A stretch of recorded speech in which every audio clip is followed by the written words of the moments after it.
How's it going, film and TV fans? Welcome back to another review on the Off the Cuff Film Reviews YouTube channel and podcast. Today we are looking at a 2022 film, one of my absolute favourite movies of 2022, a film that was, until not that long ago, my second favourite movie of the year. Now it's six behind Boiling Point, Everything Everywhere All at Once, and three other movies that I won't name until the end of the year because that makes that end of the year video much more fun. But that is, of course, the 2022 wacky British comedy Brian and Charles. Now, this movie, it stars the wonderful David Earl as Brian and Chris Hayward underneath the suit as Charles, as well as a few other people as well. Musical score by Daniel Pemberton, who does a fantastic job delivering such a beautiful sounding score to fit with the visuals of this movie, which are gorgeous and beautiful, and I just love the visual aesthetic this movie has going, especially the beautiful establishing shots of Wales a lot of the time in the countryside, and the music that accompanies it just could relax to that stuff. It's so beautiful. I wish someone would make a compilation of all the relaxing music and scenes from Brian and Charles, stuff like what you see on the screen now, you know, the over the bird's eye shot with the van, and like that would be the most awesome thing. But this movie is just so charming, and it's so...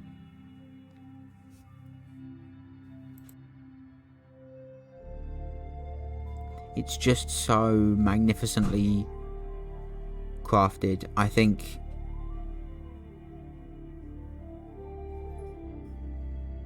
it's one of the most mesmerising films I've watched this year so far. I've always been a sucker for the English countryside, even outside of films, if you know what I mean, because I live in England, and it's, you know, it's in full glory here, it's in full glory here with the, being the Welsh countryside. It's a lot more there per se, but this is also really a funny, heartwarming movie. It is so poignant and thought-provoking a lot of the time, while also being genuinely hilarious quite a lot of the time. It's just the most British film in the world, or should I say the most Welsh film in the world. It's funny, it's witty, it's charming, it's beautiful, it's entertaining, and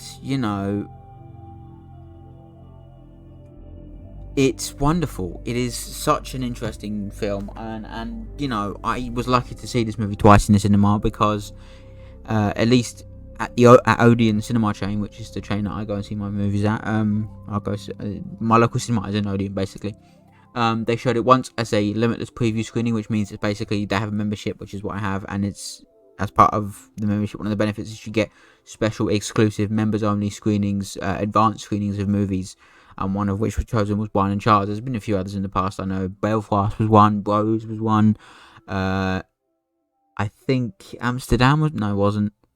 But there's been a few over the year, and I've attended a few of them, and this was one of them.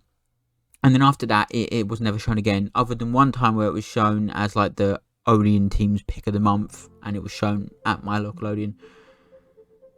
So, we had a very short theatrical run in this country, but it had a much bigger theatrical run in the States somehow, because somehow it was even more popular over there than it was here. But it's a really sweet, fantastic, charming, beautiful little film that really takes you away from the horribleness of the world and puts you in front of, front and centre in the life of this eccentric little Welsh man living in his cottage who decides just to build a robot to have some company, because he says it himself, he's quite lonely and he's had some troubles in the past, and so he created the robot, and it leads to some really, really charming moments. Like I said, some beautiful establishing shots and some beautiful sounding music as well from Daniel Pemberton, which I fucking love. And also Charles raps at the end, which I will play a snippet of that in a couple of minutes. But it's just a beautiful little film that is so well shot and scored. For me, those are the two most important things of this movie: the score and the cinematography. Beautiful. And while the performances are really funny, and there are some genuinely quite funny moments, it kind of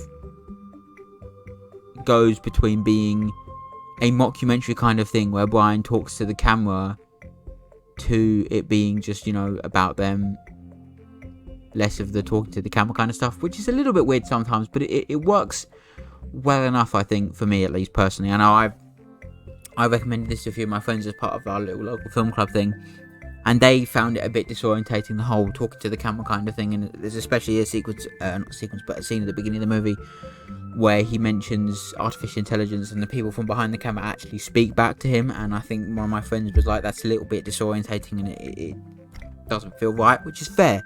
It works for me, but it doesn't. Like I said, these things never work for everyone. And if you're watching this expecting, you know, me to be right, that's not true. I'm not saying this is the right opinion. It's just mine. That's what I'm here to express, my opinion. And I fucking love this movie. And I do wish a lot more people go and watch it, because it's a really, really underrated gem of a movie. It's beautiful. It's such a charming, quirky little British film. They're sure to win awards when it comes to awards season next time. Definitely best British film, and you know, it's really up in the air whether this country will submit this movie as their contender for best international feature. I don't know if they will. I think they've already chosen a different film that's not even British, which is a bit sus, but you know, I think this should be submitted as our best British, as our best international feature. But as it turns out, it evidently has not.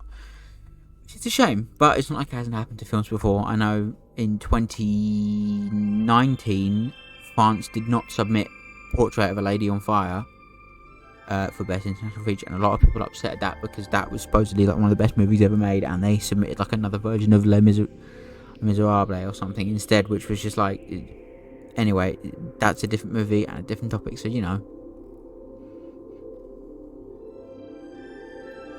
Again, the music is absolutely fucking beautiful in this movie. I love it so much. It's so gorgeous. It's so fantastic. And it's such a just fantastic. It's very much a comfort movie for me, I will say. And the characters here are very much comfort characters as well, because they really make you feel fantastic.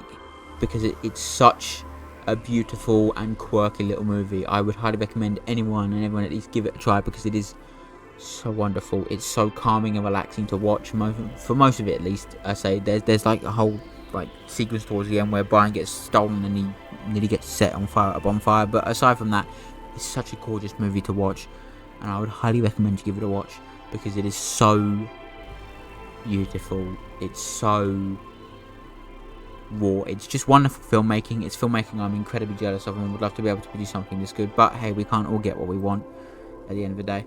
Isn't that true?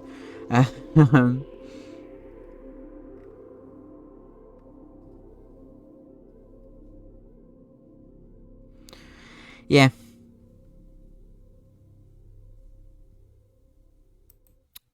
So, just want to say, thanks so much for watching my review of Brian and Charles. Please go check it out. It's such a wonderful movie, and I highly recommend you check it out. This is my favourite track from the whole soundtrack. I love this piece of music. It's wonderful. I highly recommend you go check it out. Please go watch the movie for yourself, because it's wonderful.